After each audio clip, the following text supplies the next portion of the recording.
اللهم صل على سيدنا محمد اللهم صل على سيدنا محمد اللهم صل على سيدنا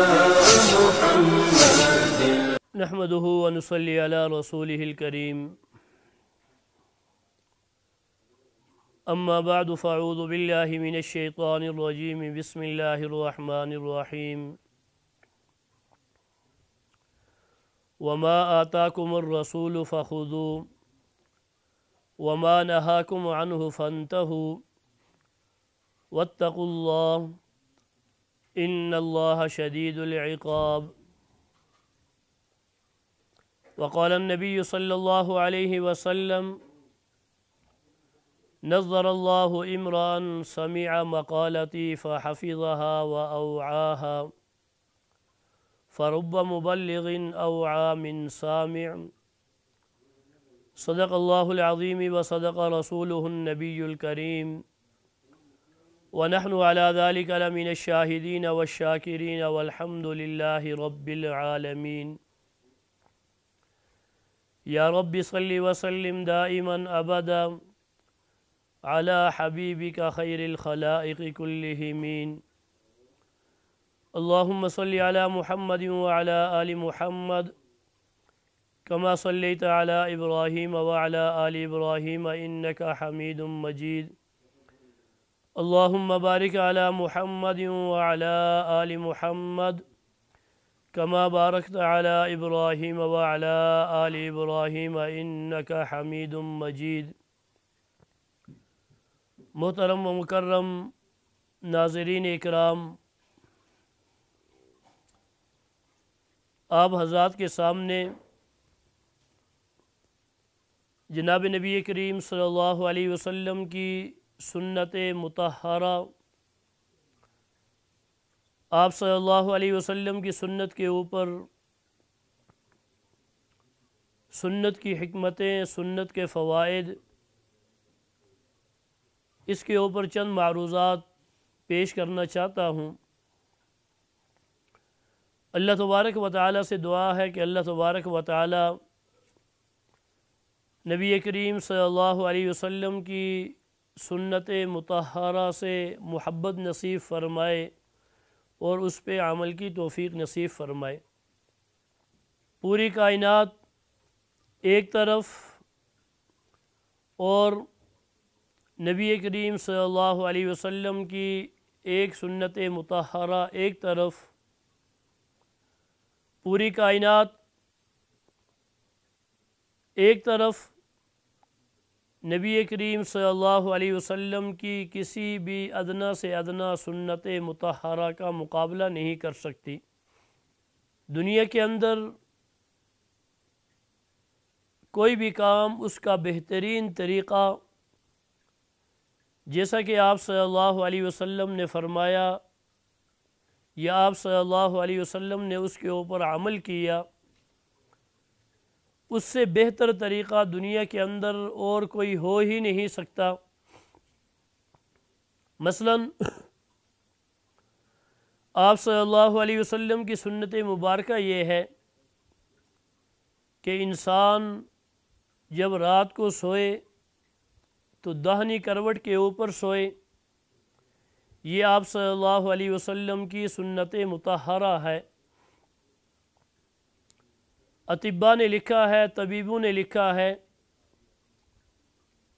کہ سونے کے 4 طریقے ہیں۔ انسان دائیں کروٹ کے اوپر سوئے، بائیں کروٹ کے اوپر سوئے،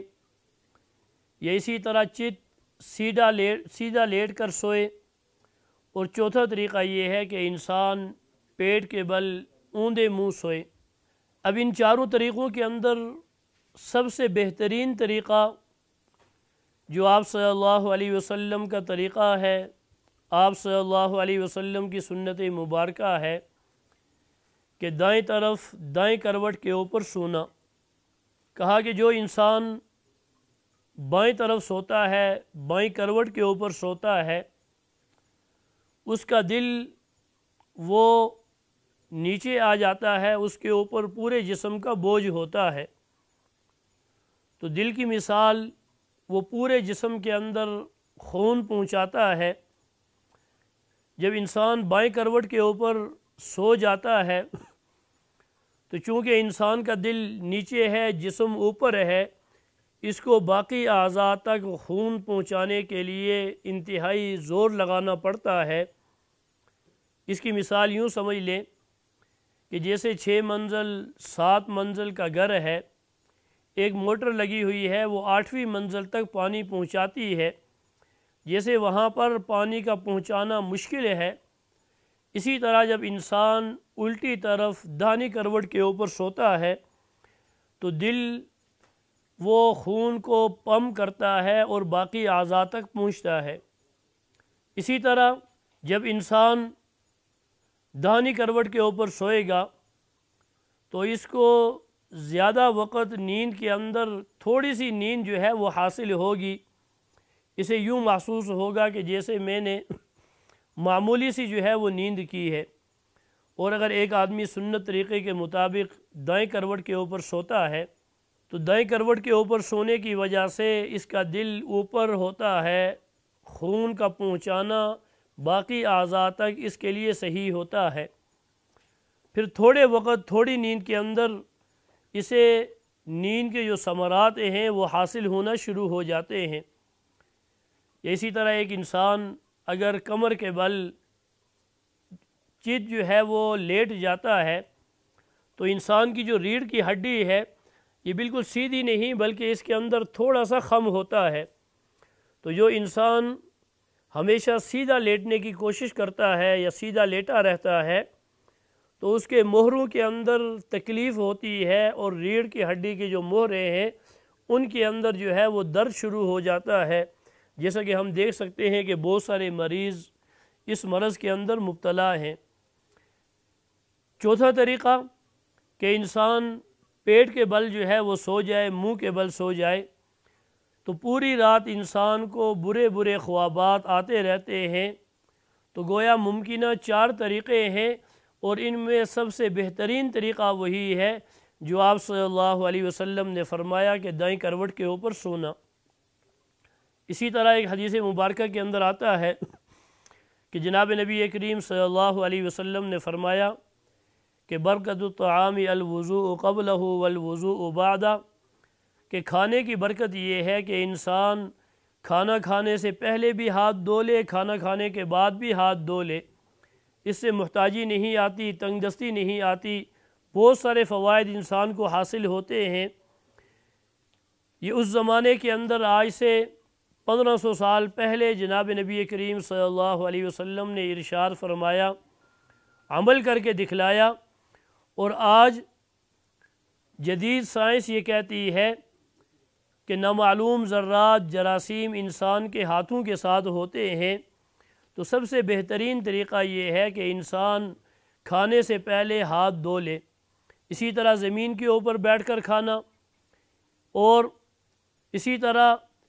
یعنی صبح اٹھتے وقت مسواک کرنا، ہر نماز سے پہلے مسواک کرنا، دانتوں کو صاف کرنا، باقی تمام جتنی بھی آپ صلی اللہ علیہ وسلم کی سنتیں ہیں، آج جدید سائنس اس بات کو ثابت کرتی ہے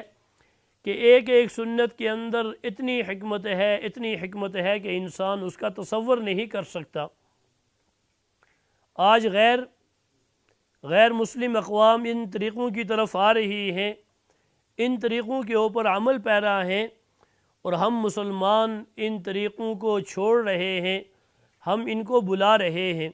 آپ صلی اللہ علیہ وسلم کی سنت مطہرہ کے اندر اللہ تبارک و تعالیٰ نے وہ طاقت اور قوت رکھی ہے، اللہ تبارک و تعالیٰ نے وہ برکت رکھی ہے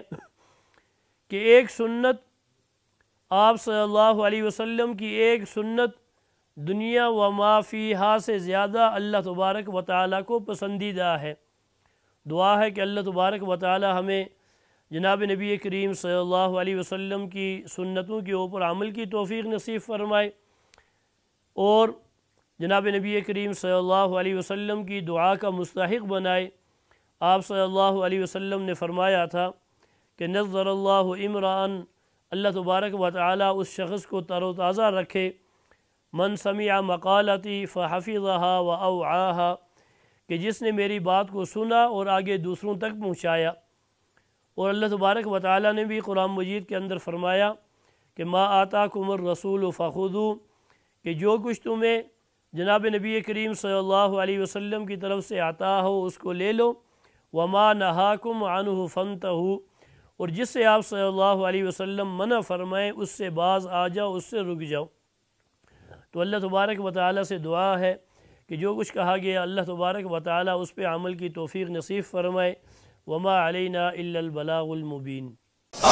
اللهم صل على سيدنا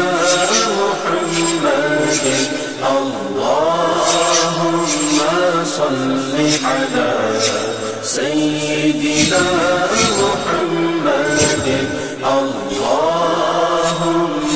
صل على